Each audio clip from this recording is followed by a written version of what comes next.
हाँ तो दोस्तों, इस वीडियो में हम आईसीआईसीआई सिक्योरिटीज के Q4 के रिजल्ट्स के बारे में बात करेंगे। और हाँ दोस्तों, मैं आपको ईयर ऑन ईयर क्वार्टर का कंपैरिजन भी देने वाला हूँ और पूरे फाइनेंशियल ईयर का भी हम ईयर ऑन ईयर कंपैरिजन देखने वाले हैं। और एट दी एंड मैं आपको ये भी बताऊंगा कि कंपनी ने कितना डिविडेंड डिक्लेयर किया है।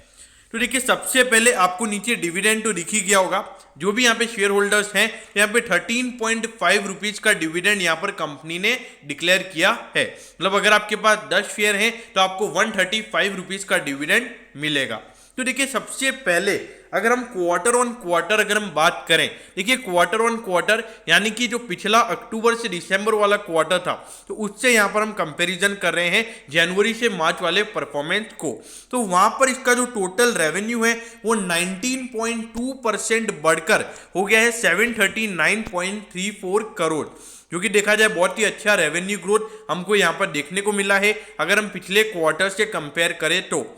और इसी अगर हम क्वार्टर वाइज अगर हम प्रॉफिटेबिलिटी को कंपेयर करें तो 23% की प्रॉफिटेबिलिटी ग्रोथ हमको यहाँ पर नजर आई है। और टोटल प्रॉफिट यहाँ पे कंपनी ने 329.47 करोड़ का कमाया है।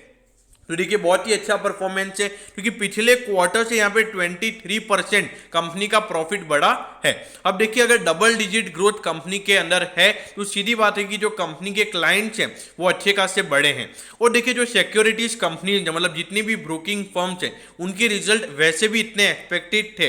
अब ऐसा मैं क्यों बोल रहा हूँ, क्योंकि देखिए सीडीएसएल के जो टोटल डीमैट अकाउंट है वो 3 करोड़ टच हो गए। तो देखिए 3 करोड़ उसके और 1 करोड़ एनएचडीएल के टोटल डीमैट अकाउंट यहाँ पे 4 करोड़ है। तो देखा जाए लगातार इंडिया में जो डायरेक्ट इक्विटीज पे इंटरेस्ट बढ़ रहा है तो उसकी वजह से ब्रोकिंग फर्म्स का धंधा भी यहाँ पर बढ़ता हुआ नजर आ रहा है। अब अगर हम यहाँ पे रेवेन्यू की ईयर ऑन ईयर मतलब पूरे फाइनेंशियल ईयर में अगर हम बात करें अप्रैल से लेके मार्च तक, तो उसमें यहाँ पे टोटल रेवेन्यू कंपनी का 2586.17 करोड़ का आया है, जो कि 1920 वाले फाइनेंशियल ईयर से 49.9% ज्यादा है। मतलब कंपनी का पहले अगर कंपनी का रेवेन्यू 100 रुपए था तो अब 149.9 हो गया। तो देखा जाए बहुत ही अच्छी ग्रोथ है। कंपनी का रेवेन्यू भी यहाँ पे लगभग 50% बढ़ा है। और जो प्रॉफिटेबिलिटी है, जो पूरे फाइनेंशियल ईयर की प्रॉफिटेबिलिटी है वो ऑलमोस्ट डबल हो गई है। देखिए 96% का ग्रोथ हमको YoY यहाँ पर प्रॉफिटेबिलिटी में देखने को मिला है। और इस पूरे फाइनेंशियल ईयर में कंपनी ने 1067.72 करोड़ का प्रॉफिट कमाया है, क्योंकि देखा जाए बहुत ही अच्छी ग्रोथ है। देखिए, अगर कंपनी की अगर प्रॉफिटेबिलिटी में हमको 96% का अगर ग्रोथ देखने को मिल रहा है तो देखिए कंपनी एकदम अच्छा परफॉर्मेंस कर रही है। तो देखिए मेरे ख्याल से तो रिजल्ट एज एक्सपेक्टेड देखा जाए तो यहाँ पे रिजल्ट अच्छे हैं। और देखिए, आपको पता होना चाहिए कि अभी इन्होंने पिछले 5-6 महीने में इन्होंने मार्जिन फंडिंग का भी काम चालू कर दिया था।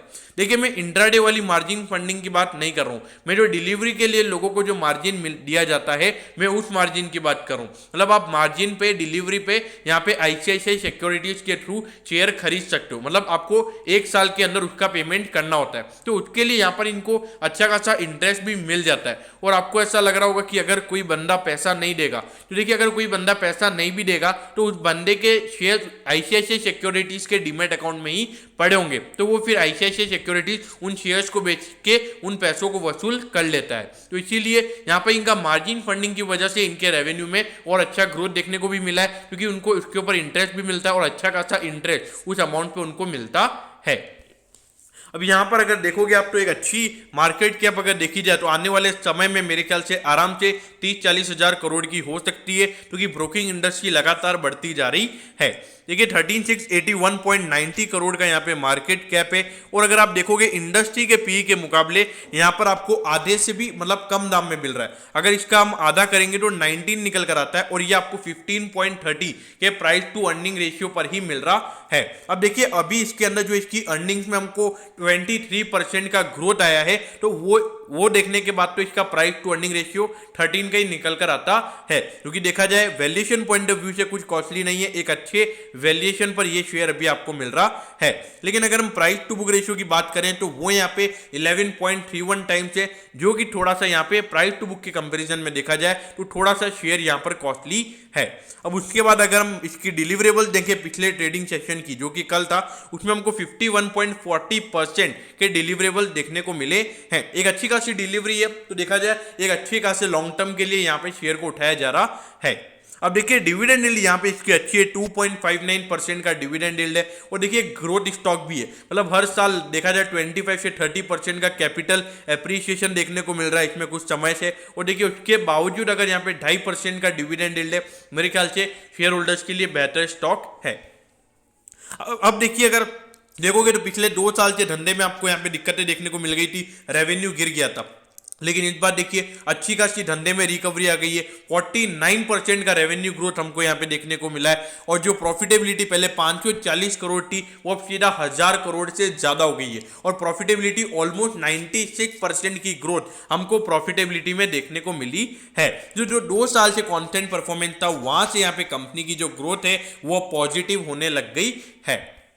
अब देखिए यहाँ पर जो आईसीआईसीआई सिक्योरिटीज का जो शेयर है वो 424 पे ट्रेड हो रहा है। और इसका हाई देखिए आप 558.90 का इसका हाई है, मतलब 144 रुपीज डिस्काउंट पे मिल रहा है, मतलब अराउंड 25 से 27% के करेक्शन पे अपने हाई से मिल रहा है। और अगर इसकी जो प्रॉफिटेबिलिटी है वो अब तक की हाईएस्ट है, मतलब जो इस साल में इसने जो प्रॉफिट कमाया है वो अब तक का हाईएस्ट है। तो देखा जाए मेरे ख्याल से जो केस हमको आईसीआईसीआई प्रूडेंशियल में देखने को मिला था, लगभग शेयर 9-10% भाग गया था, तो मेरे ख्याल से हो सकता है कि आईसीआईसीआई सिक्योरिटीज में भी हमको वो केस वापिस से रिपीट होता हुआ नजर आ सकता है। क्योंकि देखिए यहाँ पे 13.5 रुपए का कंपनी ने डिविडेंड भी डिक्लेयर किया, जो कि शेयर होल्डर्स के लिए बहुत ही बढ़िया है। और जो ग्रोथ यहाँ पे कंपनी ने दिखाई है तो मेरे ख्याल से बहुत ही अच्छी ग्रोथ है।